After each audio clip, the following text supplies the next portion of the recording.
ಈ ಕಥೆ 7ನೇ ಶತಮಾನದಲ್ಲಿ ನಡೆದ ಘಟನಾವಳಿಗಳನ್ನು ಆಧರಿಸಿರುತ್ತದೆ.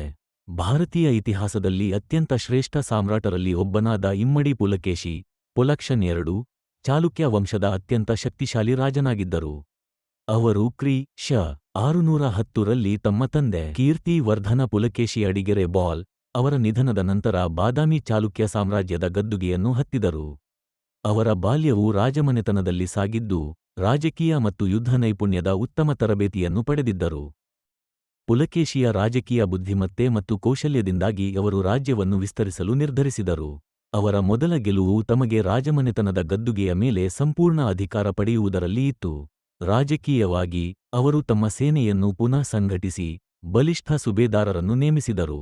ಸ್ಥಿತಿಯನ್ನು ಸುಧಾರಿಸಲು ಕೃಷಿ, ವ್ಯಾಪಾರ ಮತ್ತು ಸುಧಾರಿತ ಆಡಳಿತ ವ್ಯವಸ್ಥೆಯನ್ನು ಜಾರಿಗೊಳಿಸಿದರು. ಇಮ್ಮಡಿ ಪುಲಕೇಶಿಯ ಪ್ರಮುಖ ಯುದ್ಧಗಳಲ್ಲಿ ಅವರ ಪಾಂಡ್ಯರು, ಚೋಳರು, ಕೆರಳರು ಹಾಗೂ ಪಲ್ಲವರು ವಿರುದ್ಧ ನಡೆಸಿದ ಸಮರ ಪ್ರಮುಖವಾಗಿದೆ. ಆದರೆ, ಅವರ ಅತ್ಯಂತ ಪ್ರಸಿದ್ಧ ಯುದ್ಧ ಪಲ್ಲವ ರಾಜ ಮಹೇಂದ್ರವರ್ಮನ್ ವಿರುದ್ಧದ ಸಮರವಾಗಿತ್ತು. ಈ ಯುದ್ಧದಲ್ಲಿ ಪುಲಕೇಶಿ ಅವರ ಬುದ್ಧಿಮತ್ತೆ ಮತ್ತು ಯುದ್ಧ ನೈಪುಣ್ಯವನ್ನು ಪ್ರದರ್ಶಿಸಿದರು. ಅವರು ಪಲ್ಲವ ಸಾಮ್ರಾಜ್ಯದ ರಾಜಧಾನಿ ಕಂಚಿಗೆ ಪ್ರವೇಶಿಸುವ ಮಟ್ಟಕ್ಕೆ ತಮ್ಮ ಸೇನೆಯನ್ನು ಮುನ್ನಡೆಸಿದರು. ಇದರಿಂದಾಗಿ ಪಲ್ಲವರು ತಮ್ಮ ನೆಲೆಕಂಡ ರಾಜಧಾನಿಯನ್ನು ಕಾಪಾಡಲು ಶಕ್ತಿಹೀನರಾಗಿದರು.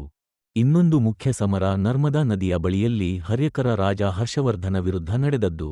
ಈ ಯುದ್ಧದಲ್ಲಿ ಪುಲಕೇಶಿಯ ಸೇನೆ ಹರ್ಷನನ್ನು ಸೋಲಿಸಿ, ನರ್ಮದಾ ನದಿಯನ್ನು ತಮ್ಮ ಸಾಮ್ರಾಜ್ಯದ ಉತ್ತರ ಗಡಿಯಾಗಿ ಘೋಷಿಸಿದರು.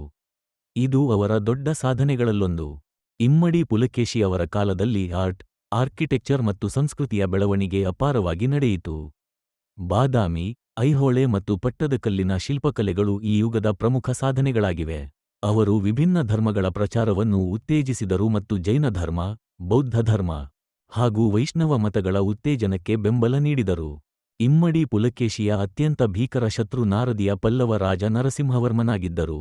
ಪುಲಕೇಶಿಯ ರಾಜಮನೆತನದ ಸಾಮರ್ಥ್ಯವನ್ನು ಅರಿತ ಪಲ್ಲವರು ಶಕ್ತಿ ಹೆಚ್ಚಿಸಿಕೊಂಡು, ಕೊನೆಗೆ ಕ್ರಿ. ಶ. 642ರಲ್ಲಿ ಬಾದಾಮಿ ಮೇಲೆ ಭೀಕರ ದಾಳಿ ನಡೆಸಿದರು.